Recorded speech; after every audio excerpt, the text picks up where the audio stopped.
যুদ্ধের জন্য সাহায্যের হাত বাড়িয়ে দিলেন। সাহাবারা আপনি দেখেন, সাহাবারা আপনার সোনা দানা, টাকা পয়সা, খাদ্য সামগ্রী, পোশাক আশাক নিয়ে আল্লাহর নবীর সামনে হাজির করে দিলেন। মহিলারা নাকের ফুল, কানের দুল সমস্ত কিছু দান করতে লাগলেন। কে চেয়েছেন? আল্লাহর নবী চেয়েছেন। কে চেয়েছেন? আল্লাহর নবী চেয়েছেন।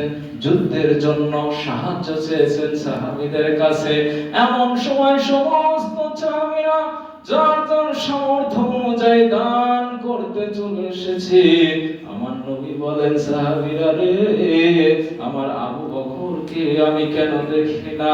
আবু বকর মসজিদের একটা পিলারের আড়ালে দাঁড়িয়ে দাঁড়িয়ে দুই চোখের পানি ছেড়ে দিয়েছেন। আল্লাহর নবী বলে, ওমর, ওসমান, আমার আবু বকর কোথায়? তোমরা সকলেই দান করলে, আমার আবু বকরকে কেন আমি দেখি না? এ বাবা আবু বকর, তুমি কোথায় গো বাবা? তুমি আমার সামনে চলে আসো। আবু বকর পিলারের আড়ালে পানিয়ে পানিয়ে দুই চোখের পানি বিসর্জন দিয়ে দাঁড়িয়ে রয়েছে। যখন আল্লাহর নবী বলেন, আবু বকর, আবু বকর বলেন, লাব্বাইক ইয়া রাসূলুল্লাহ, লাব্বাইক ইয়া রাসূলুল্লাহ, আমি আবু বকর হাজির হয়ে গেছি। আল্লাহর নবী বলেন, সকল সাহাবী সবকিছু দান করলো, তুমি কি দান করেছো বাবা? কি নিয়ে এসেছো আমার জন্য? আমাকে দেখাও। আবু বকর কষ্টে মুখটা ফেটে যায়। কত সাহাবারা কত কিছু দান করলো, আমি সামান্য কিছু সামগ্রী নিয়ে এসেছি। এত মানুষের সামনে কি করে আল্লাহ রাসূলের হাতে দেই? আল্লাহ রাসূল মুস্কি মুস্কি হাসে, আর আবু বকরের দুই চোখ থেকে পানি ঝরঝর করে পড়ে যায়। আল্লাহর নবী বলে, আবু বকর, আমার হাতে দাও দেখি তুমি কি নিয়ে এসেছো রে আবু বকর। আবু বকর আল্লাহর নবীর হাত মোবারকে যখন পুটুলিটা দিয়ে দিলেন, আল্লাহর নবী নিজে হাত দিয়ে খুলে ওই গদের স্তূপের উপর সুন্দর করে ঢেলে দিলেন। দেখা গেল কিছু দুই একটা আপনার কিছু আটা, কিছু জব আর কিছু দিরহাম তার মধ্যে রয়ে গেছে। আল্লাহর নবী ঘোষণা করে দিলেন, আজকের আমার আবু বকরের দানটা আল্লাহর কাছে সবচেয়ে বেশি পছন্দনীয় হয়ে গেছে।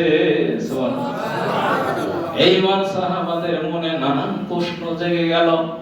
আমরা এত এত দান করলাম, আমরা এত সম্পদ দান করলাম, তবু আল্লাহর কাছে পছন্দ হয় না। আর আবু বকর কি এমন দান করলো? আল্লাহর নবী ঘোষণা করে দিলেন যে আল্লাহর কাছে আবু বকরের দানটাই সবচেয়ে পছন্দনীয় হয়ে যায়। আল্লাহর নবী বলেন, সাহাবীরা রে, তোমরা কানাকানি করো না। কানাকানি করা ইসলামে জায়েজ নেই। তোমরা যেটা বলতে চাচ্ছ আজকে শোনো, আমার কাছে আসো। হে বাবা ওমর, তুমি দাঁড়িয়ে যাও। বাবা ওমর দাঁড়িয়ে গেলেন। ওমর, তুমি কি পরিমাণ সম্পদ দান করলে বাবা? ওমর বলে, হুজুর, আমার যে সম্পদ ছিল হুজুর, 4 ভাগের 2 ভাগ আমি আল্লাহর রাস্তায় দান করে দিয়েছি। এ ওসমান বাবা, তুমি দাঁড়িয়ে যাও। ওসমান দাঁড়িয়ে গেল। হুজুর, লাব্বাইক ইয়া রাসূলুল্লাহ বলুন। আল্লাহর নবী বলে, ওসমান, তুমি কি পরিমাণ সম্পদ দান করলে বাবা? ওসমান বলে, হুজুর, আমার 4 ভাগের 3 ভাগের 1 ভাগ আমি আপনার রাস্তায়, আল্লাহর রাস্তায় দান করে দিয়েছি। এইভাবে যখন সমস্ত সাহাবীকে জিজ্ঞাসা করা হলো, সমস্ত সাহাবীরা বলে, আমি 10 ভাগের 1 ভাগ, কেউ বলে 5 ভাগের 1 ভাগ, কেউ বলে 7 ভাগের 2 ভাগ।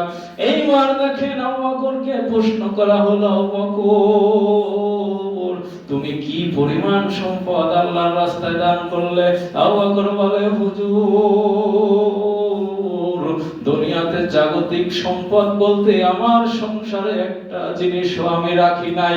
দুনিয়াতে আমার সংসারে যে সম্পদ ছিল হুজুর, সমস্ত সম্পদ আমি আপনার পায়ে কুরবানি করে দিয়েছি। শুধু বাড়িতে আমি রেখে এসেছি আল্লাহ এবং আল্লাহর রাসূল ছাড়া আমার বাড়িতে আর কিছুই নেই। এই দানটা আল্লাহর নবী বলেন, এই আবু বকরের দানটা ইয়াউমুল কিয়ামতের দিন আল্লাহ রাব্বুল